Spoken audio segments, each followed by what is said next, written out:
Assalamualaikum warahmatullahi wabarakatuh. Ada orang pernah bertanya sama saya, apa yang membuat antum kok bisa sabar terhadap ujian apapun ujian ini, dan teruji akhlak seorang ketika tertekan dengan ujian? Apakah dia mampu menjalankan wasiat Nabi Muhammad, la taghdab? Kalau kita meniru orang lain, belum tentu dapat pahala. Tapi kalau meniru akhlak Nabi Muhammad, saya kasih amalan. Dulu saya sampaikan cara kita mengangkat hubungan kita sama Rasulullah SAW. Bismillahirrahmanirrahim. Assalamualaikum warahmatullahi wabarakatuh. Alhamdulillahirabbil alamin. Allahumma shalli ala sayyidina Muhammad wa ala ali sayyidina Muhammad wa sallim taslima. Semoga semua dimuliakan oleh Allah Subhanahu wa taala. Dan tidak bapak-bapak buat saya betah juga. Yang lebih banyak ibu-ibu. Soalnya banyak kiriman oleh-oleh juga ibu-ibu. Kalau bapak-bapak jarang. Bapak-bapak suka kasih mentahnya aja. Alhamdulillah saya bahagia sekali bisa di sore hari ini kita bisa bertemu silaturahim dalam perjalanan safari dakwah kami di Batam.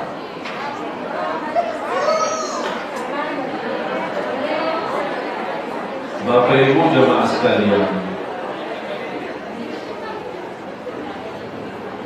tidak boleh ada sesuatu yang mampu menghalangi kita untuk memperjuangkan Islam. Bagi saya, lebih baik mati daripada diam tidak berjuang untuk Islam. Karena yang disebutkan kata hidup yang hakiki, ya sudah kita memperjuangkan diri untuk Islam. Apalagi kita seorang Muslim. Dan lebih-lebih lagi kalau kita mampu menunjukkan akhlak Islam dalam kehidupan kita. Dan teruji akhlak seorang ketika tertekan dengan ujian, akan terlihat makna yang hakiki. Gimana emosinya, gimana sikapnya, gimana akhlaknya. Bukan di saat lagi santai duduk manis, tapi saat diuji, dihina, dicaci maki, difitnah, di berbagai macam. Apakah terpancing emosinya atau tidak? Apakah dia mampu menjalankan wasiat Nabi Muhammad, la taghdab, jangan sekali-kali marah. Apalagi kalau urusan marah itu terkait dengan urusan pribadi, tidak boleh marah. Kapan boleh kita tegas dan marah? Kalau yang tersentuh Islam, yang tersentuh Quran, apapun yang terkait hak Allah, kita boleh tegas, bahkan boleh lawan. Karena Rasulullah SAW la yantasiru li nafsihi. Rasulullah tidak pernah urusan pribadi menguntungkan dirinya sendiri. Rasul kan dihina, dicaci maki, difitnah. Saya bertanya Bapak Ibu, pernah enggak kita lagi salat, ada orang datang masuk ke masjid, buang kotoran sapi di atas kepala kita? Pernah belum? Berarti mohon maaf belum diuji. Selama ini ujian yang kita dapat belum ada artinya. Karena Rasulullah pernah ketika sujud di hadapan Ka'bah, ketika dia berdakwah di Makkah, kufar Quraisy datang membuat kotoran unta di atas kepala Nabi Muhammad. Tapi Rasul tidak marah. Bahkan Rasulullah mengangkat tangannya. Sampai sahabat melihat Rasulullah mengangkat tangan, jangan-jangan mau berdoa kecelakaan buat kufar Quraisy. Apa kata Allah? Apa kata Rasulullah? Allahumma hdi qaumi fa innahum la ya'lamun. Ya Allah, tolong berilah petunjuk pada kaumku karena mereka belum tahu. Masya Allah. Kapan kita mampu meniru akhlak Nabi Muhammad? Anda yakin dan percaya semua yang hadir mencinta Nabi Muhammad. Tapi soal cinta kepada Nabi Muhammad tidak perlu ditanya. Tak perlu saya tanya untuk membuktikan Bapak Ibu cinta Nabi Muhammad. Karena kalau saya bertanya, pasti semua jawabannya, ya, cinta Nabi Muhammad. Bahkan mungkin tidak terima aku tanya itu sih. Kita percayalah, kita cinta, bahkan cinta mati. Tapi mohon maaf, perilaku kita gimana? Apakah meniru akhlak Nabi Muhammad atau masih jauh dari akhlak Nabi Muhammad? Karena nanti di hari kiamat Allah tidak akan tanya sebagai bukti apakah cinta Nabi Muhammad. Allah tidak akan tanya itu, tapi akan terlihat di buku amalan-amalan kita, sikap kita, akhlak kita sehari-hari. Apakah meniru Nabi Muhammad atau masih jauh dari akhlak Nabi Muhammad sallallahu alaihi wasallam.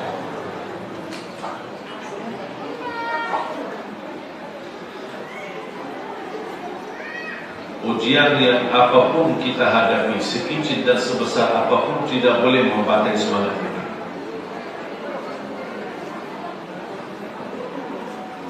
Musuh Islam, musuh Al-Quran banyak. Jangan Bapak Ibu harap satu saat kita akan berjuang untuk Islam tanpa dimusuhi. Kalau Anda menunggu berjuang untuk Islam tapi tidak dimusuhi, bukan namanya jihad dan perjuangan. Tapi namanya perjuangan, ada perlawanan. Ada yang tidak suka, ada yang tidak senang, bahkan ada yang anti-Islam. Belum tentu yang anti-Islam orang non-Muslim, bisa jadi orang Islam itu sendiri karena munafik, hatinya kotor. Dan itu sunnatullah di dunia. Ada hak, ada batil, ada ma'ruf, ada munkar, ada kebenaran, ada kesesatan. Itu sunnatullah, tidak bisa terpisah.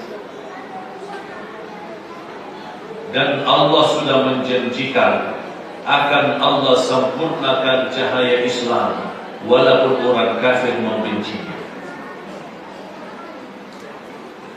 Kalau soal Islam berjaya, jangan khawatir, tidak usah ragu-ragu, dijamin bakal berjaya Islam. Sukses, makmur, berkah, rahmatan lil alamin. Tinggal hanya tugas kita. Islam tidak diragukan. Makanya ketika ada orang tanya sama saya, dia baru masuk Islam, apa pesan untuk saya? Saya bilang, belajar Islam dari Islam itu sendiri. Karena bisa terjadi Anda tertipu dengan perilaku saya. Tapi ketika Anda belajar dari Islam sendiri, tidak mungkin tertipu. Berarti tugas kita Bapak Ibu, kalau memang Islam kita agama yang sempurna, agama yang rahmatan lil alamin, agama yang begitu indah, tugas kita apa? Menamalkan.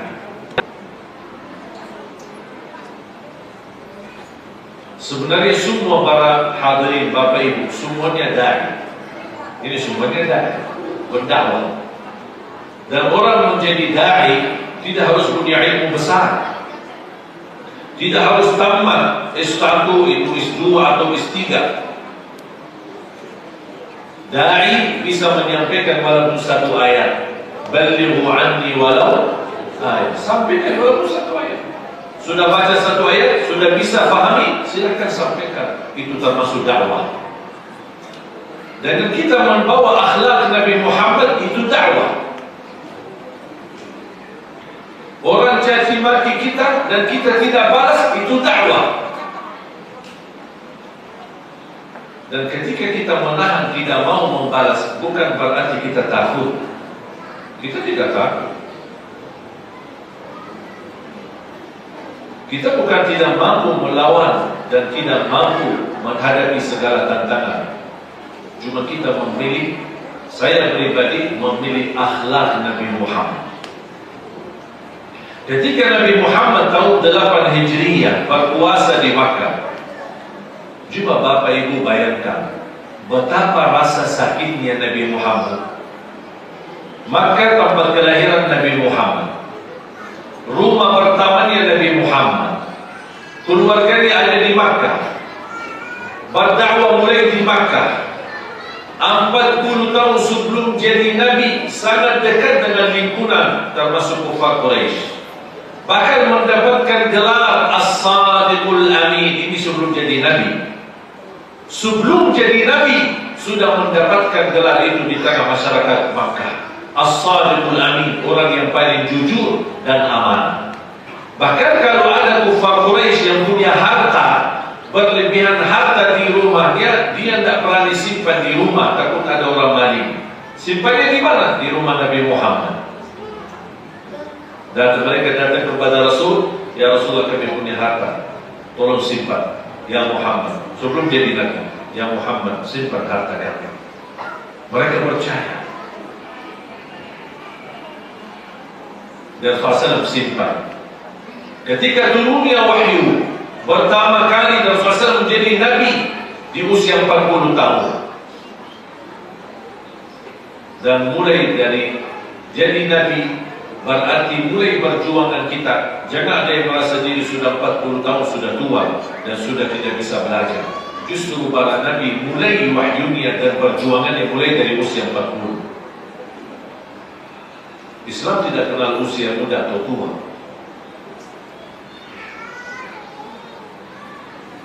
Tiga 13 tahun habis jadi Nabi di Makkah. Rasul berjuang mati-matian. Sahabatnya sebagian dibunuh, diusir, dihina, dicaci maki, sampai Rasul tidak bisa berbuat apa-apa. Sampai Rasul melewati keluarga Ammar ibn Yasir, seorang pemuda yang memegang Islam, mencintai Islam, bersama ayahnya dan ibunya, dan disiksa di depan mata Nabi Muhammad oleh kufar Quraisy. Dan Rasul hanya mampu mengucapkan, bersabarlah keluarga Yasir, aku tunggu kalian di dalam surga. Jaminan bagi mereka semua. Rasul tidak bisa apa-apa. Bertahan, sabar. Tantangannya berat, sabar. Sampai Sumayyah, ibunya Ammar bin Yasir, termasuk wanita yang pertama yang mati syahid.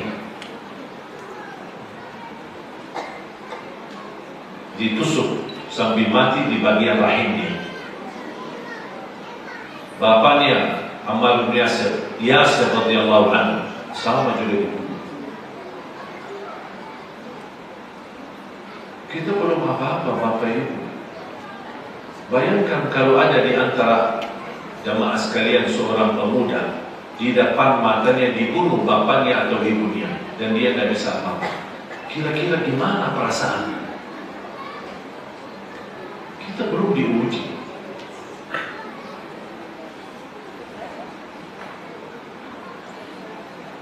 Kita belum sampai ribuan sampah di atas kepala kita ketika kita sujud. Kita belum ada yang menghalangi kita ke masjid. Masih bisa ke masjid, biarpun pandemi dalam kondisi begini, masih kita bisa ke masjid.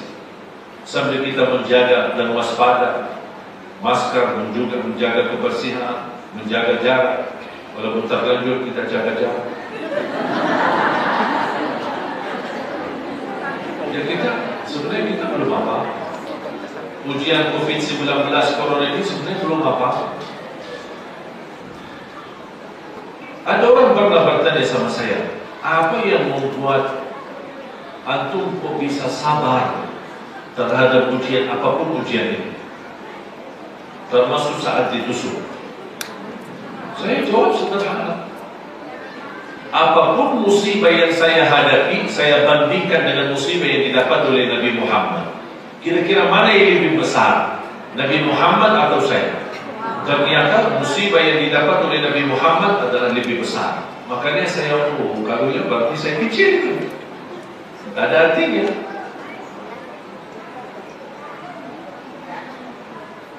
Dan ketika Nabi Muhammad sudah disakiti, dianggap tukang sihir, difitnah, di berbagai macam, dibunuh sahabatnya, sampai Nabi Muhammad sendiri terancam mau dibunuh, diusir. Rasulullah SAW berhijrah sampai Allah menyampaikan, sudah Makkah tidak bisa meneruskan dakwah, tapi saya diteruskan. Sudah sampai di sini. Sebagian masuk Islam, sebagian besar tidak menerima Islam, bahkan memusuhi Islam. Rasul diperintahkan hijrah. Di malam yang sama Rasul menerima perintah hijrah. Di malam yang sama kuffar Quraisy lagi meeting, rapat. Ada rapat darurat. Apa isi rapatnya? Bersatu untuk membunuh Nabi Muhammad. Sebelum Rasul keluar dari rumahnya, sudah ada 12 pemuda dari Quraisy yang berdiri di hadapan pintu Nabi Muhammad SAW, rumahnya. Supaya begitu keluar, mereka bersatu untuk tusuk Nabi Muhammad SAW. 12 orang. Nabi Muhammad sendiri. Tapi karena di situ pertolongan Allah datang dan Islam harus berjaya. Dan salah satu yang menyebabkan kejayaan Islam adalah harus Nabi Muhammad masih hidup, tidak boleh mati di saat itu. Makanya ketika keluar, Allah Subhanahu wa taala butakan mata mereka. Rasul jalan bahkan mengambil pasir dan melemparkan wajah mereka. Waja'alna min baini aydihim saddan wa min khalfihim saddan fa'aghshaynahum fahum la yubsirun. Habis Rasul sudah keluar dari Makkah, baru mereka sadar sambil melihat bekas pasir-pasir dan tanah di wajah-wajah dan rambut kepala mereka. Baru mereka tahu, oh ternyata Nabi Muhammad sudah lewat. Kita belum tahu sudah lewat. Cuma bayangkan, dihina, dicaci maki, difitnah, hampir mau dibunuh, diusir dari kota kelahiran beliau sallallahu alaihi wasallam, dan tidak bisa kembali ke Makkah selama 8 tahun. 40 tahun di Makkah sebelum jadi Nabi. Habis 40 tahun tambah lagi 13 tahun, berarti 53 tahun berada di Makkah. Habis itu diusir dari kampungnya, kampung halaman. 8 tahun tidak bisa masuk Makkah lagi. Kira-kira perasaannya gimana? Sakit tidak? Kalau Bapak Ibu mendapatkan ujian yang sama, rumahnya sendiri tidak bisa masuk, kampung halaman kita sendiri tidak bisa masuk, kira-kira gimana kita bisa hadapi seperti itu? Ternyata Rasulullah, mereka di bawah, Rasul ada di atas, dan mereka tunduk. Tak ada yang berani mempandangi wajah Nabi Muhammad, saking malunya. Dan Rasulullah SAW menyampaikan, kira-kira apa yang saya lakukan kepada kalian? Ma tazunnuna anni fa'ilun bikum? Kalian kira apa yang akan saya lakukan? Kalau Rasul di saat itu hukum mati untuk mereka, tidak salah. Ketika Rasul bertanya sama Quraisy, apa yang kalian kira akan saya lakukan terhadap kalian? Apa jawab kalian? Kata mereka, akhun karim wa ibnu akhin karim.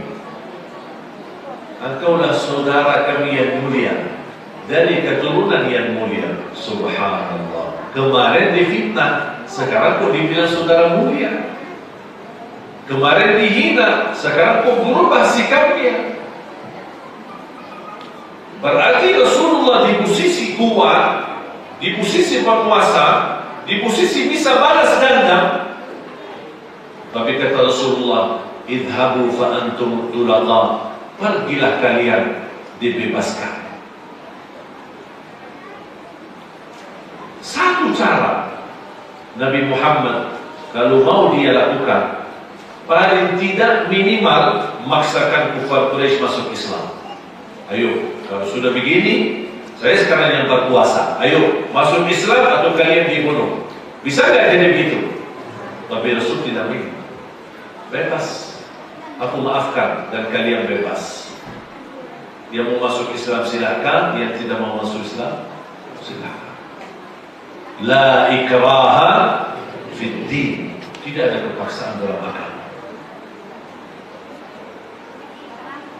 Dan kemuliaan akhlak Nabi Muhammad justru menjadikan jutaan, ratusan orang, bahkan ratusan ribu orang yang menerima Islam.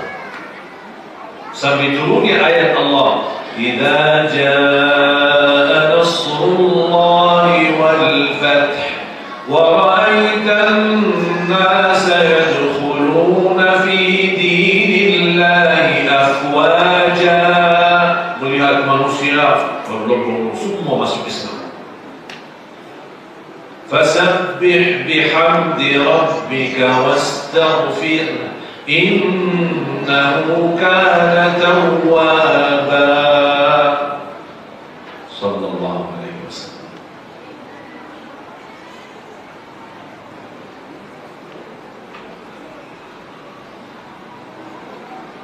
Di mana kita bisa tiru akhlak Nabi Muhammad?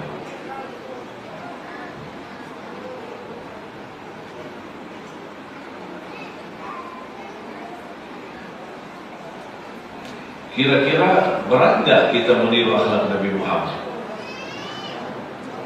Hah? Berat tidak? Berat tidak? Kenapa berat?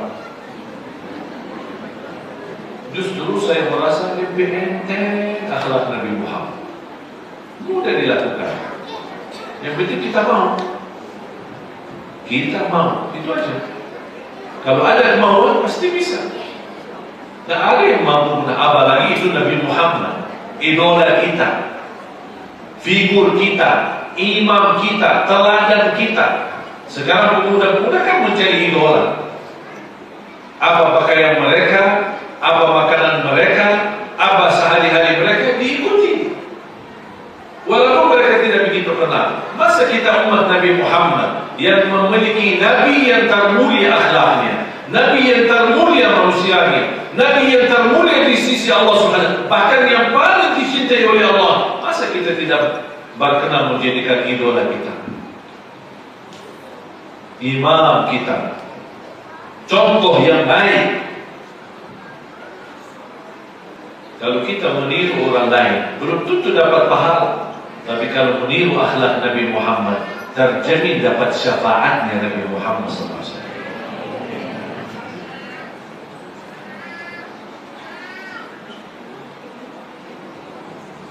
Bapak Ibu, mau gak kira-kira kontak batin sama Nabi Muhammad? Artinya merasakan itu Nabi Muhammad. Subhanallah. Allahumma salli ala Sayyidina Muhammad wa ala alihi wasallam. Wallahi rugi orang yang belum bisa mencintai Nabi Muhammad dan bisa membuktikan dalam sehari-harinya akhlak Nabi Muhammad.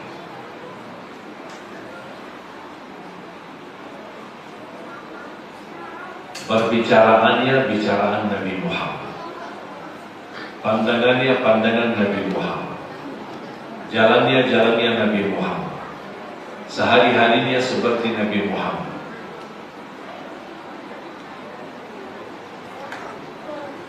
Tak pernah marah, tak pernah tersinggung, sabar, lapang dadahnya Nabi Muhammad, bahkan tidak pernah lupa umatnya.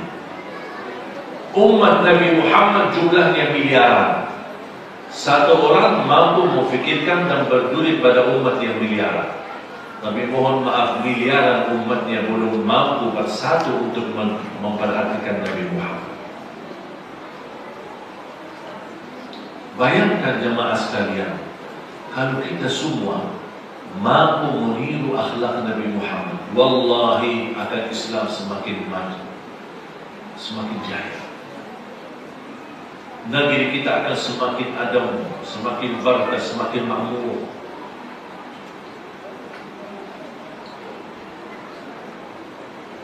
Cukup Nabi Muhammad dipuji oleh Allah SWT yang memiliki akhlak yang agung.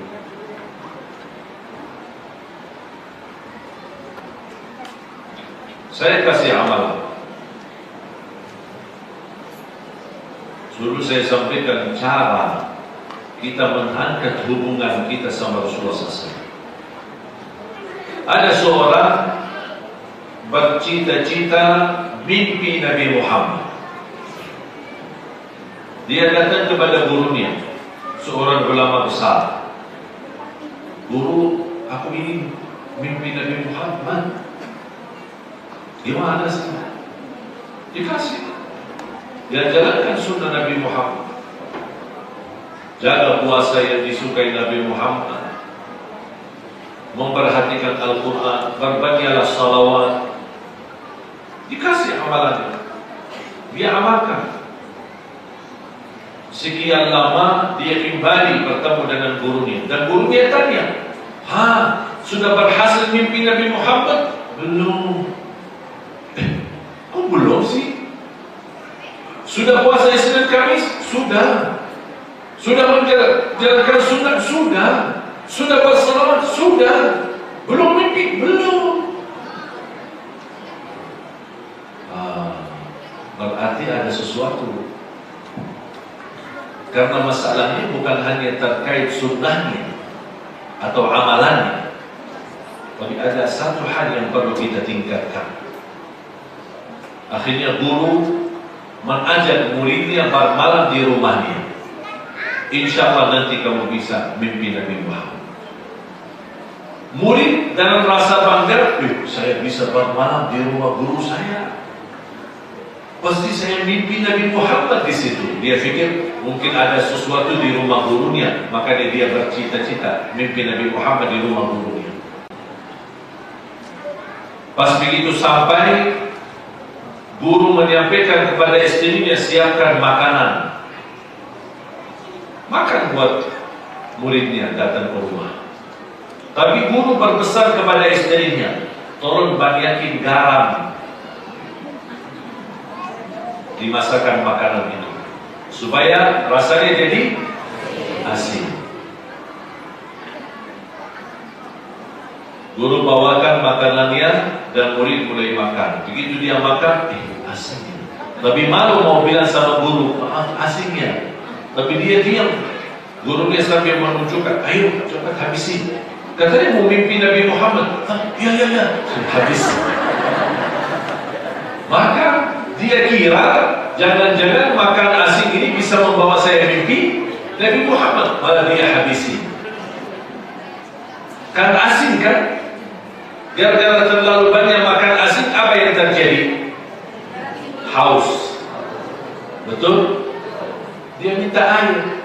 Maaf guru, boleh nggak minta air? Kata guru, boleh. Sedangkan guru sudah pesan kepada istrinya, istriku kalau nanti saya panggil untuk antarin air, bilang ya, tapi jangan antarin airnya.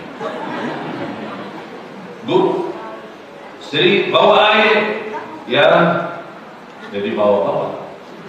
Airnya mana? Ya, sebentar, dan dibawa-bawa. Akhirnya guru masuk ke dalam. Murid menyangka gurunya ke dalam untuk membawa air. Ternyata gurunya masuk ke dalam dan tidur. Muridnya tunggu lama-kelamaan capek. Akhirnya terpaksa tidur. Tidur, belum sempat minum air. Datangnya gurunya waktu subuh. Bangunin. Begitu dia bangun, langsung ditanya sama gurunya. Sudah mimpi Nabi Muhammad? Belum. Astagfirullahaladzim. Sudah makan di rumah saya, sudah bermalam di rumah saya, sudah semua. Kok bisa belum juga? Terus kamu mimpi apa? Saya mimpi air.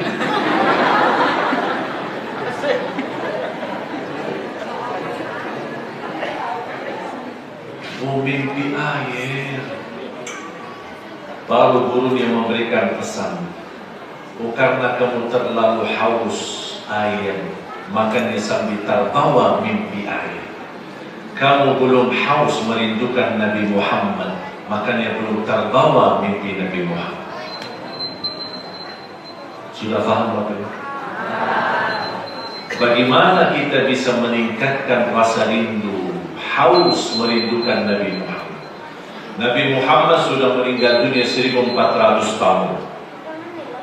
Tetapi bagi saya dan semestinya bagi kita semua, Nabi Muhammad masih hidup. Maksudnya apa? Masih hidup di hati kita, masih hidup dalam amalan kita sehari-hari, masih hidup dalam perilaku kita. Apapun yang kita lakukan, kita rasakan Nabi Muhammad sedang mempandangi dan melihat kita. Saya kasih contoh. Menjadi amalan, tolong diperhatikan mulai hari ini. Insya Allah, kalau kita tingkatkan dan kita perhatikan hal yang biasa, yang setiap hari kita lakukan, tapi tidak disadari dan tidak dirasakan, makanya kita tidak mendapatkan kenikmatannya. Contoh, masuk masjid. Mana yang duluan kalau masuk masjid? Kakian? Kenapa? Ayo. Kenapa? Karena sunnah Nabi Muhammad. Ya, satu, boleh. Terus, ada lagi? Karena mengerjakan hal yang penting. Boleh. Ada lagi? Masuk ke rumah Allah. Boleh. Terus? Karena hal itu baik. Hah? Kenapa? Karena sunnah. Terus ada lagi? Karena masjid tempat yang baik dan dianjurkan untuk mendahulukan anggota yang baik adalah kaki yang kanan. Ada lagi? Karena ini dianjurkan. Ada lagi? Ada satu yang belum terjawab. Karena untuk mendapatkan rahmat, ya bisa. Semua Bapak Ibu yang sudah jawab benar. Tapi itu bukan itu yang saya cari. Saya harap, sekarang saya ajarkan bagaimana cara kontak batin sama Nabi Muhammad. Mulai hari ini, kalau masuk masjid, yang dirasakan bukan karena itu sunnah, bukan karena itu hal baik, bukan karena itu diajarkan atau dianjurkan dalam Islam, bukan karena masjid tempat yang baik makanya didahulukan dengan kaki yang baik atau yang kanan. Tapi tolong ingat, ketika melakukan hal itu, kenapa kamu lakukan? Saya ingin meniru Nabi Muhammad. Bisa nggak kita rasakan? Berarti saya biasa kalau masuk masjid, alhamdulillah sudah betul-betul saya jaga hal itu. Dan pernah saya masuk masjid tanpa sadar, saya jaga hal biasa, hal kecil, hal sederhana, mungkin tidak dianggap hal besar, tapi dengan cara yang saya sampaikan, insya Allah akan terasa kenikmatan yang luar biasa. Meniru Nabi Muhammad. Makanya ketika masuk masjid, stop di depan pintu, angkatlah kaki yang kanan dan rasakan Rasulullah sedang melihatmu, dan saya ingin terapkan dan meniru Nabi Muhammad. Kira-kira Nabi Muhammad senang gak kalau kita tiru dia? Pas keluar masjid, stop dan ingat, Rasul suka mendahulukan yang kiri, berarti kita angkat kaki yang kiri. Ya Allah, saya ingin meniru Nabi Muhammad.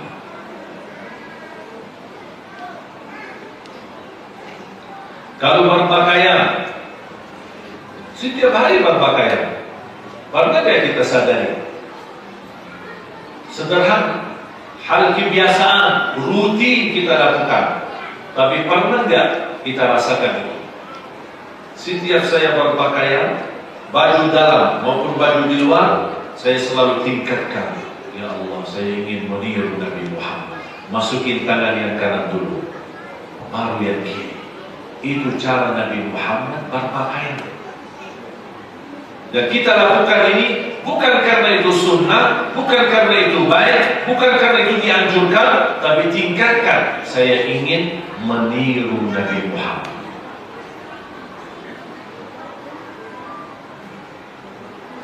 Mandi, saya selalu jaga. Kali di bawah mandi, ketika saya di bawah shower mau mandi, saya berdiri ke sebelah, di samping, supaya airnya turun kanannya sebelah kanan dulu. Baru saya geser kanannya sebelah kiri, baru saya ke tengah, baru seluruh badan. Kenapa? Ingin meniru Nabi Muhammad. Semua hal yang saya lakukan selalu upaya maksimal untuk meniru Nabi Muhammad. Dapat musibah, ujian, meniru Nabi Muhammad. Alhamdulillah, inna lillahi wa inna ilaihi raji'un. Yang biasa kalau ada musibah, apalagi musibah kematian keluarga, bilang apa? Inna lillahi wa inna ilaihi, salah langkah. Ucapan alhamdulillah dulu. Alhamdulillah baru inna lillahi. Kenapa alhamdulillah dulu? Kita tunjukkan dengan ucapan alhamdulillah, kita masih berkenan memuji Allah walaupun lagi musibah. Berarti itu menjadi tanda kita terima ujian dari Allah. Makanya di saat saya ditusuk, saya awal-awalnya belum sadar, tapi begitu saya sadar ada tusukan sampai tertajam di dalam tangan saya begitu, saya sampai senyum. Alhamdulillah, inna lillahi wa inna ilaihi raji'un.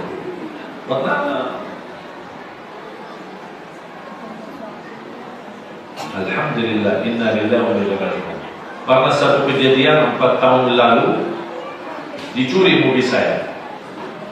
Saya habis keluar dari musalla salat subuh di pesantren kami di Jakarta. Dan ada, satpamnya ada, tapi pas tidur. Nampaknya dia mungkin karena jaga malam, tidak kuat. Jamaahnya salat di dalam, saya ikut salat. Ternyata beliau mungkin salat sendiri langsung tidur. Datang ada 4 orang maling, teras. Tapi subhanallah tidak dengar. Mereka bongkar mobilnya, somsomnya semua. Dia tidak dengar dan bergerak. Masya Allah, tidurnya khusyuk. Ada CCTV yang ada di samping, di luar, terekam kejadian itu. Dan ada di YouTube. Nanti kalau bakaran silahkan buka. Di channel YouTube kami ada. Kejadian itu kita masukin di channel YouTube. Channel Ciaja. Nanti kalau sudah buka di YouTube, mohon sekalian subscribe ya. Jadi pas keluar, saya selalu berusaha berdaya sangka. Mobilnya tidak ada, mungkin adik saya ambil, mungkin supirnya lagi dibawa kemana, mungkin buat mau dicuci. Saya tidak suka pikir buru-buru. Sampai datang orang dari dalam, dari yayasan, menyampaikan karena sudah lihat di layar CCTV-nya, dia bilang mobilnya dicuri orang. Alhamdulillah, inna lillahi wa inna ilaihi raji'un. Itu yang saya ucapkan. Alhamdulillah, inna lillahi wa inna ilaihi raji'un. Habis itu saya doa. Ya Allah, kalau maling ini mencuri mobil saya untuk betul-betul kebutuhan keluarga, sedang dia lagi butuh, sedang dia susah, dan mudah-mudahan mobil ini bisa mencukupi kebutuhan keluarganya. Tapi ya Allah, seandainya kalau maling ini ternyata maling istiqomah,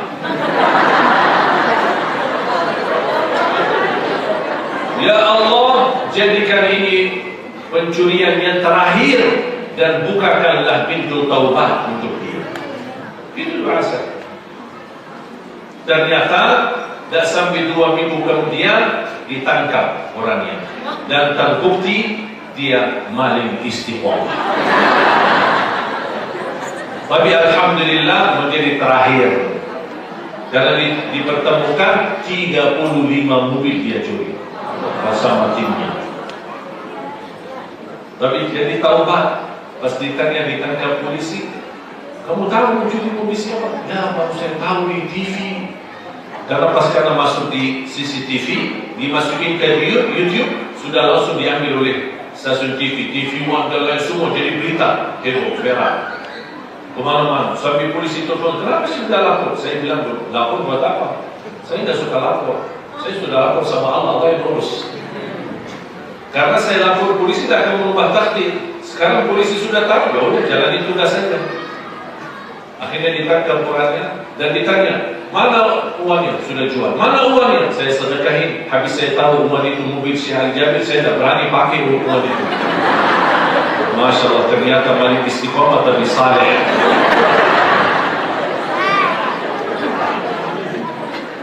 Dan saya minta ketika ditangkap mereka, saya minta dipertemukan, saya diundang ke Metro Jaya di Jakarta dan saya bertemu dengan mereka. Dan saya berikan nasihat dan mereka janji sudah taubat terakhir. Mudah-mudahan. Karena doa saya kalau memang Malik istiqomah mudah-mudahan terakhir dan dia terbuka pintu taubat. Beda sama orang pas dicuri motornya, aduh kurang ajar itu orang. Dia nggak tahu saya capek sambil beli motor ini. Semoga hancur di dunia, semoga kecelakaan, semoga semua keturunannya sampai 7 keturunan mati total. Masya Allah, itu luar biasa doa, sakit hati banget ya. Kira-kira kalau doa seperti ini berubah takdir nggak? Motornya balik nggak? Kalau takdir bisa ubah dan apa yang dicuri bisa kembali, saya mau doa begitu. Tapi saya yakini apa sikap saya, apa perbuatan saya tidak akan mungkin merubah takdir. Sikap baik maupun buruk sama saja, tidak akan merubah takdir. Tetapi kelebihan sikap baik, Allah sempurnakan pahala, Allah ridha sama kita dan Allah ganti yang lebih baik. Tapi kalau sikap buruk terhadap takdir akan rugi pahala dan Allah murka sama kita dan belum tentu ada penggantinya. Nah, tinggal pilih yang mana. Mau diganti nggak? Yang hilang mobil saya Innova, dan sampai 2 minggu sudah dikembalikan mobilnya. Bahkan sudah ditangkap orangnya dan serta rombongannya. Dan subhanallah lebih dahsyat lagi, selama proses 2 minggu ini Allah datangkan hadiah 2 mobil dari jamaah. Dari Innova, bukan Innova, yang hilang Innova, tapi saya dapat Honda CR-V. Karena Allah janji ganti yang lebih baik. Dan coba kalian hilang istri saya.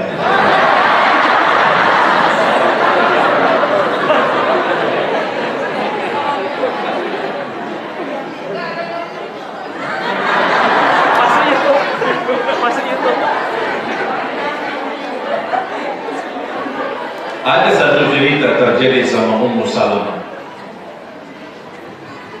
Ummu Salamah suaminya Abu Salamah radhiyallahu anhu mati syahid. Ummu Salamah cinta mati sama Abu Salamah dan dia suka puji suaminya, begitu luar biasa mulia akhlak. Dia terima takdir mati syahid, takdir dari Allah dan mendapatkan karunia keistimewaan di sisi Allah. Tapi dia berkata, siapa sih pengganti suamiku? Tak ada yang bisa menggantikan suamiku yang begitu akhlaknya mulia. Tapi ternyata dijodohkan Ummu Salamah. Siapa yang jadi suaminya? Nabi Muhammad. Mana yang lebih baik, Abu Salamah atau Nabi Muhammad? Jelas Nabi Muhammad. Sampai Ummu Salamah penasaran. Ummu Salamah kan punya suami 2. Boleh enggak ibu punya suami 2?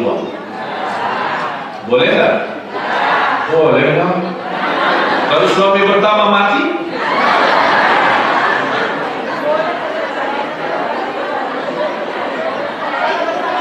Suami pertama mati atau cerai, masa enggak boleh nikah lagi? Mohon maaf Bu, kalau memang berkesempatan ada jodohnya, kenapa tidak? Bukan berarti mengkhianati suami yang sudah tidak ada. Kalau masih ada, nikah lagi itu namanya mengkhianati suami. Emang bisa ada nikah lagi suaminya masih ada? Tidak bisa. Makanya Bapak Ibu, ketika seorang kesempatan apalagi wanita dan dia ingin dipimpin, ingin diajarkan Islam, diajarkan agama dan bertanggung jawab, menjadi orang yang baik, bisa mendidik keturunannya dan anaknya, apa salahnya sih? Makanya Ummu Salamah penasaran, ya Rasulullah, bagaimana posisi wanita yang mempunyai suami dua? Nanti di dalam surga dia akan bersama siapa? Kan? Ibu langsung, kan? Apa tuh? Kalau sudah punya dua, gimana nanti di surga? Syekh aja nih, kok bisa tahu Syekh. Makanya Syekh tidak usah ngomong-ngomong gitu-gitu. Rasul sudah menjawab, yang bersama istrinya di surga, di antara dua suami yang termulia akhlaknya.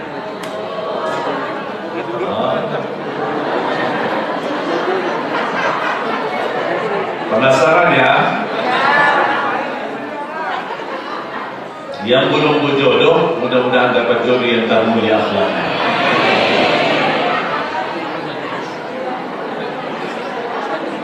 Belakangan ini saya tidak tahu, sering-sering kali terus sering bertemu dengan ibu-ibu yang usianya di atas 35, ada yang 40. Semua permintaannya hampir sepakat satu, doain dapat jodoh.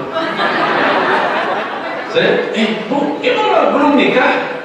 Udah nikah, tapi belum jodoh, nggak lanjut. Nah, berarti ada nikah lagi kan? Saya pernah tanya seorang ibu, kalau ibu mau nikah lagi, nanti gimana nanti di surga? Kamu milih yang mana? Yang pertama atau yang kedua? Ya terserah Allah, yang mana aja. Saya belum tahu karena saya belum jumpa yang kedua. Terus yang pertama gimana? Ya udah, selesai, nggak usah bahas. Yang termulia akhlaknya. Ternyata Bapak Ibu, kemuliaan akhlak itu mempengaruhi.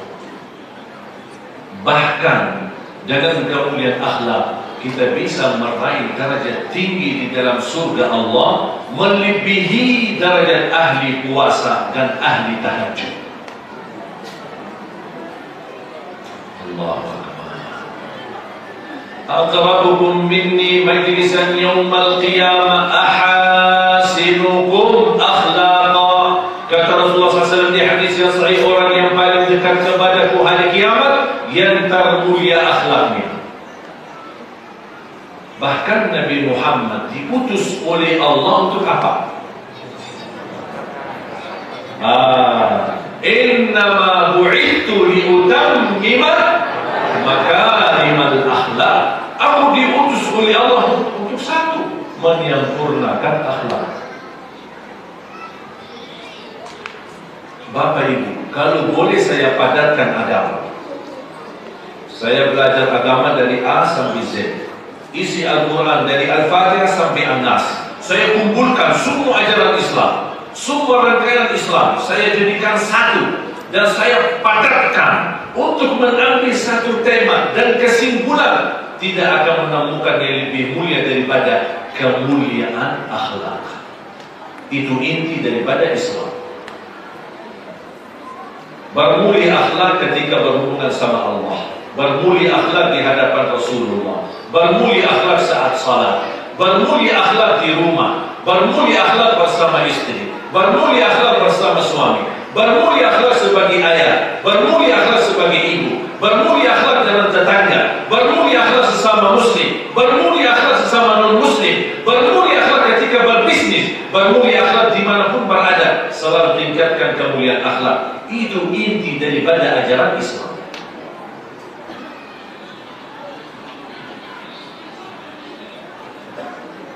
Dan seindah kemuliaan akhlak seorang, terlihat kemuliaan akhlaknya ketika diuji.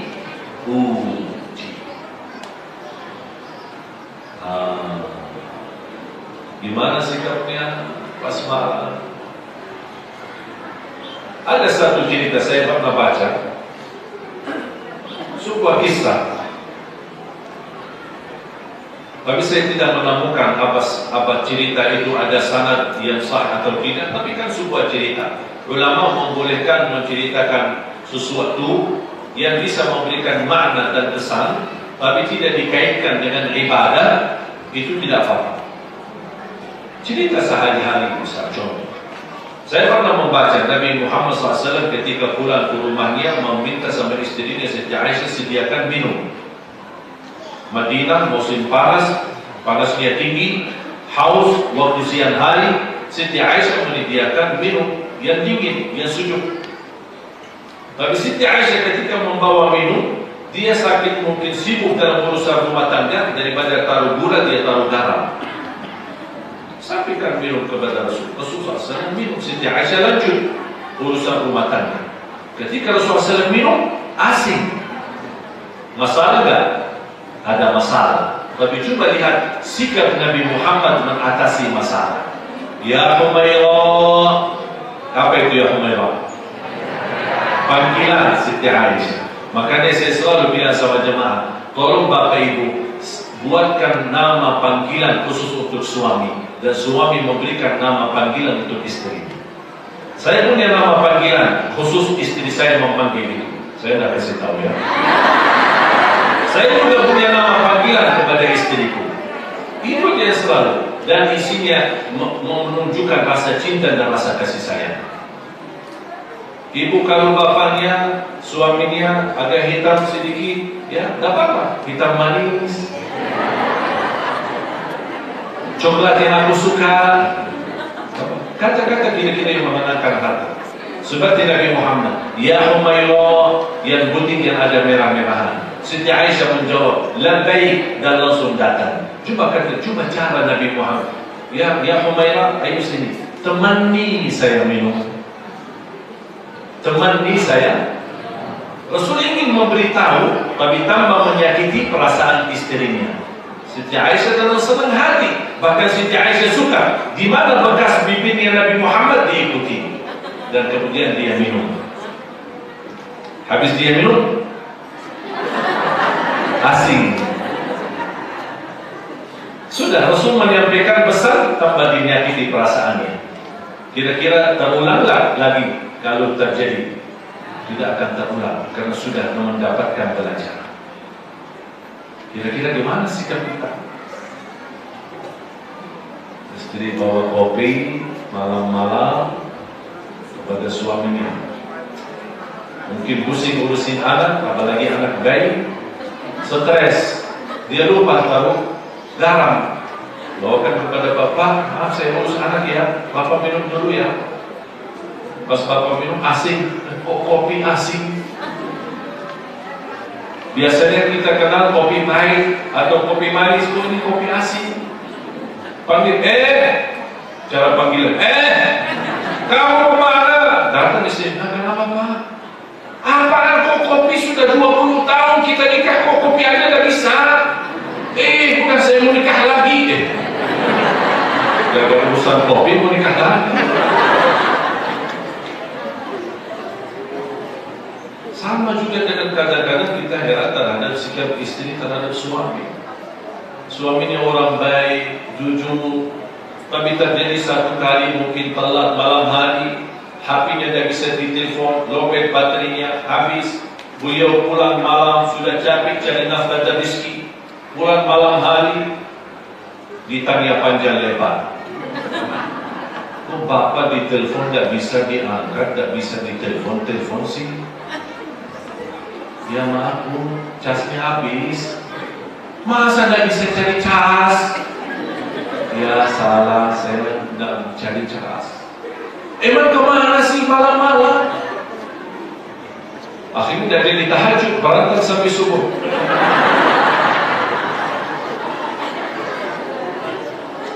Beda sama orang istri ketika datang suaminya, walaupun sedang istrinya gelisah dan sakit hati, suaminya pulang, ya Pak, silakan, Bapak capek-capek ya. Sini Pak, saya lepasin sandal Bapak. Pak, mau saya urut Bapak ya. Sebentar saya bawain air hangat Pak. Terima kasih sayang, Masya Allah, istri yang salihah. Bapak, malam-malam pulang, Pak. Emang mau kemana, Bapak? Kira-kira jawabannya enak gak nanti? Pasti jawabannya enak. Beda kalau kita bersikap kasar, pasti jawabannya bisa jadi kasar. Makanya tidak ada kata lembut akan mendatangkan kata kasar. Wal kalimatu thayyibatu sadaqah. Perkataan yang baik pasti akan menjadi sedekah, bahkan mengundang kebaikan. Semua punya masalah dan kekurangan dalam rumah tangga. Jangan ada yang kira kita sempurna. Saya pun menghadapi masalah. Apalagi dalam rasa cemburu istri saya. Sering ketemu ibu, apalagi kalau undangan semua majelis taklim ibu-ibu. Kenapa ibu-ibu suka di depan? Bukan saya di depan, bukan mereka yang di depan, saya yang di depan.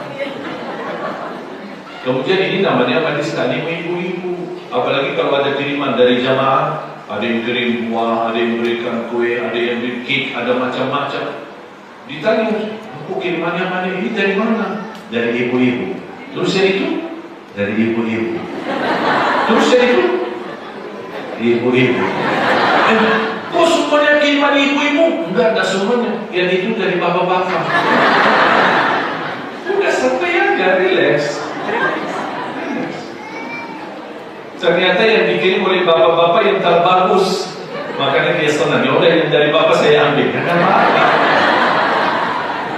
Ada juga kiriman mantan. Mau nggak? Ya mau nggak? Berbelanja. Alhamdulillah. Selalu bersikap baik akan mendatangkan kebaikan. Tidak usah marah. Kemarin anak saya usia 1,5 tahun, kayaknya dia main sama ibunya, kayak macam main kuda.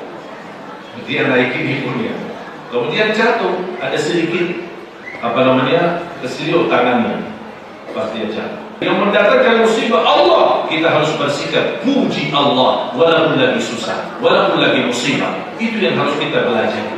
Apapun musibah, terima telepon, anak kita kecelakaan, anak kita kejadian apa, istri kita ada musibah, ada orang sakit, ada orang meninggal. Sebelum kita bersikap tidak baik atau berkata, kenapa? Astagfirullahaladzim. Tenang, ucapkan Alhamdulillah, Inna lillahi. Nangis boleh, sedih boleh, tapi tidak boleh berlebihan. Bersikap buruk akhirnya bisa mendatangkan keburukan. Na'udzubillah. Dan yakini Bapak Ibu, segala ujian yang datang dari Allah tidak ada kata buruk. Walaupun kita pandangi buruk, tapi ternyata di balik keburukan banyak hikmah dan pelajaran. Mudah-mudahan kita terus bisa semangat belajar. Dan ini yang selalu kami upayakan dan usahakan terapkan di pesantren-pesantren kami. Bukan hanya menjadi penghafal Al-Quran, tapi berakhlak, akhlakul Quran. Doakan kami terus memperjuangkan menjadi impian dan cita-cita mencetak 1 juta penghafal Al-Quran untuk Indonesia. Dan alhamdulillah program ini sudah jalan, bukan baru mau jalan, sudah jalan. Bahkan di salah satu target kami membangun 100 markas yang akan menjadi wasilah melahirkan 1 juta penghafal Al-Quran. Insya Allah di antaranya di Batam.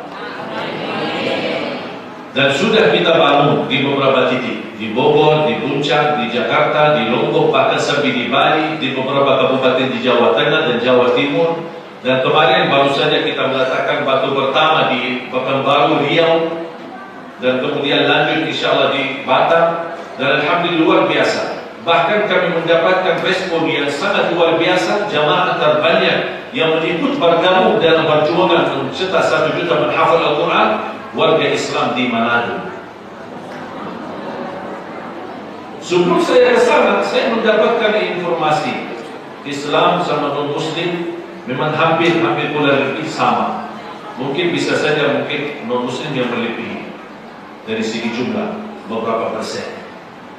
Tetapi ternyata perjuangan di sana lebih besar. Kemudian yang kedua, kemarin atau tadi pagi di waktu majlis duha, luar biasa ada perhatian dari salah satu majlis taklim ibu-ibu, majlis kita Batam. Luar biasa, mereka ikut bergabung karena saya berharap ini program 1 juta menghafal Al-Quran, mohon maaf, bukan program Ali Jabir, tapi saya harap menjadi program kita bersama, menjadi amal saleh kita bersama. Insya Allah Allah anugerahkan dari keturunan kita menjadi penghafal Al-Quran. Kalau besok kita meninggal dunia, insya Allah anak kita yang menyalurkan pahala-pahala bacaan kita. Bisa jadi bapak ibu menjadi gagal menghafal Al-Quran, tapi mohon jangan gagalkan sedekahmu, hartamu, wakafmu, apapun keikhlasannya untuk mendukung program Al-Quran. Insya Allah menjadi wasilah kita mendapatkan syafaat di Al-Quran di sisi Allah Subhanahu Wa Taala. Baru saya ingat, sebenarnya kalau sudah menjadi kebiasaan dan alhamdulillah tidak pernah terlalai dalam hal ini untuk selalu merasakan Nabi Muhammad SAW. Habis selesai tadi saya akan minum. Pas begitu saya minum, saya ingat Rasulullah. Dan saya ingin meniru Nabi Muhammad meminum air. Pertama, pakai tangan kanan. Sering saya memperhatikan, khususnya ibu-ibu, sering kali minum pakai tangan kiri. Saya perhatikan, begitu saya megang gelasnya, ingat Nabi Muhammad. Pertama pakai tangan kanan. Dan ketika Nabi SAW minum, dan 3 kali. Mengucapkan bismillah dan 3 kali. Bukan